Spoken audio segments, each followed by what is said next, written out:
Jungle.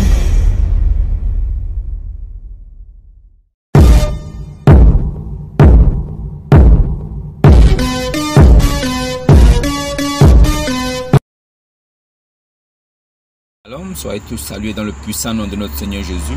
Comme je le dis toujours, c'est le nom qui a été donné au-dessus de tout nom. Et ce n'est qu'au nom de Jésus-Christ que l'on peut être sauvé.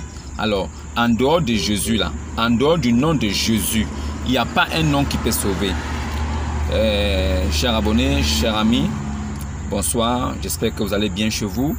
Et n'oubliez pas de vous abonner si vous ne l'avez pas encore fait.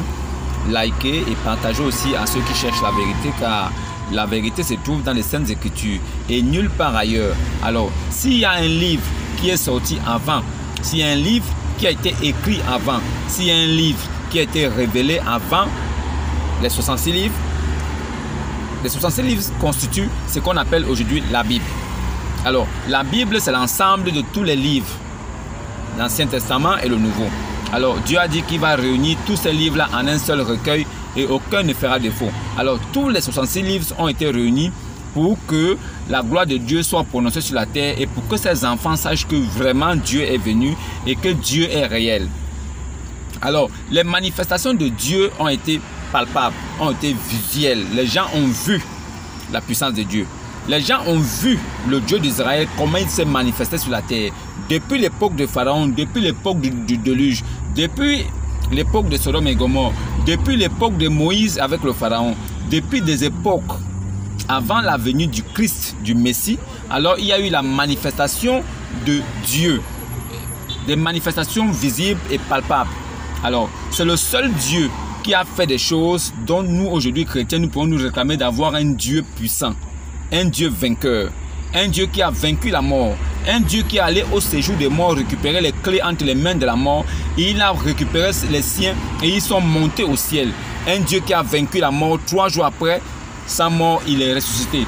Alors, quand il parlait du temple, que d'utiliser ce temple, en 3 jours je le rebâtirai, il parlait de son corps.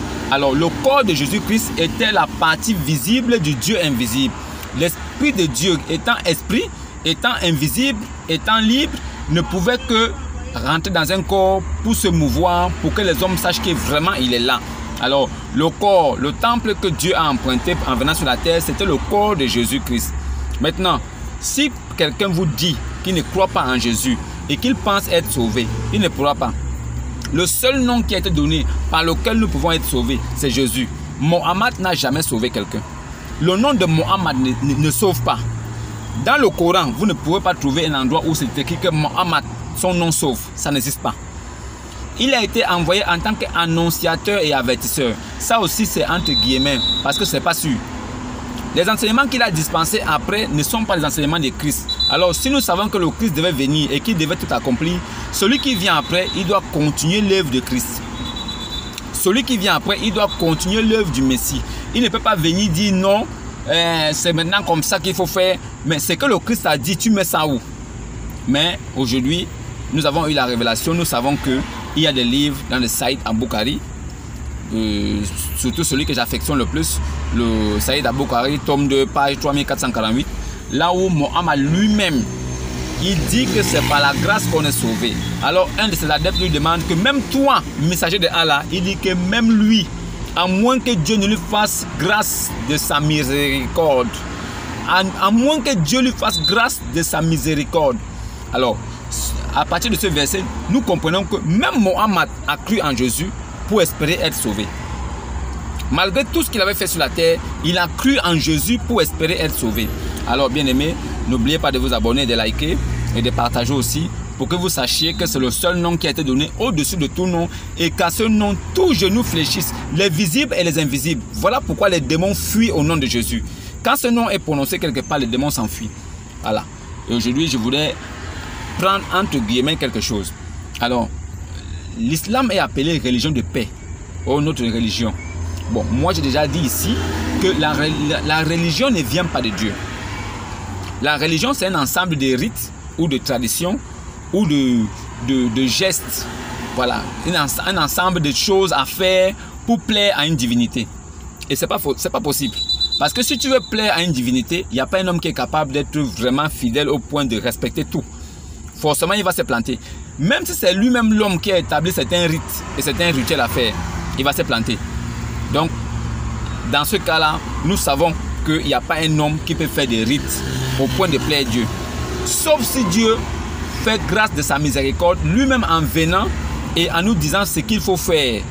Mais de cette façon-là, il ne nous dira plus que faites ça, faites ça, faites ça. Il vous dira, croyez que moi je suis Dieu. Si vous croyez que moi je suis Dieu, alors vous êtes sauvés. C'est ça. Il n'y a que la grâce qui peut sauver l'homme. Alors, j'aimerais entendre certains musulmans, je vous attends de pied ferme. Venez m'expliquer comment est-ce qu'une religion de paix peut prendre des femmes, peut embrigander des femmes de force pour les donner à des vieillards. Comment un papa de plus de 50 ans peut venir prendre une petite fille de 12 ans, de 8 ans, de 9 ans, et vous dites que c'est une religion de paix. Vous arrachez la liberté de cette fille, vous l'arrachez son droit de vivre, vous l'arrachez de ce qu'elle a de plus cher, sa dignité. Elle ne décide même pas de son corps.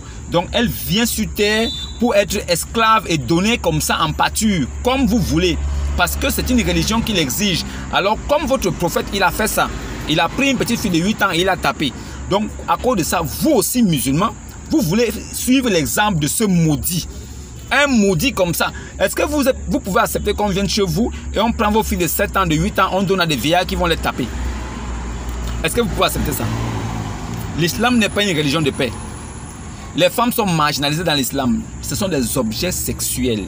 Les femmes de l'islam, c'est des jouets, c'est des poupées gonflables.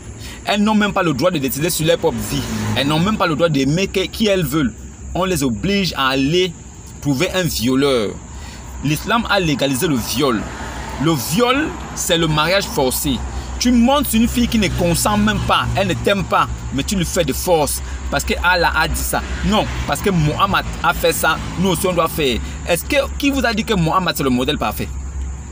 Mohammed n'est pas le modèle parfait. Le modèle parfait c'est Jésus-Christ. C'est Jésus-Christ qui est le modèle parfait. C'est Issa. Votre Issa que vous avez fabriqué dans le Coran là, c'est lui qui est le modèle parfait. Il a tous les attributs, il a toutes les qualifications de bienveillance. Il a tout ce qui est bien en lui. Pourquoi vous ne choisissez pas Issa comme le modèle parfait? Mais vous partez prendre un brigand, un tueur, un violeur. Vous dites que c'est le modèle parfait. Pourquoi? Est-ce que Issa n'existe pas dans le Coran? Issa existe dans le Coran. Prenez le nom de Issa. Valorisez Issa. C'est Issa qui est le modèle parfait. Pourquoi vous mettez Mohammed en avant? Alors que il n'a rien de bon qu'un homme peut copier sur la terre. Mohammed n'a même pas quelque chose de bon qu'un homme peut prendre et dire voilà ce que j'ai pris chez Mohammed. Il n'a rien. C'est un avare. C'est un orgueilleux, un prétentieux, un menteur, un maudit. Il a fait des choses de la malédiction. Et vous suivez quelqu'un comme ça? Mariage forcé de la religion de paix. La religion ne vient pas de Dieu. Le mariage forcé ne doit plus exister. C'est de l'esclavage. Elles se font violer par des papas, par des gens de 3e âge. Et elles ne doivent pas parler parce que c'est l'islam. Sinon on va leur faire du mal. Est-ce qu'on peut être maudit comme ça, Adama? Arrêtez ça. L'islam n'est pas une religion de paix.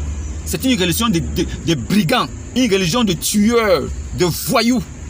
L'islam n'est pas... C'est une religion de Satan.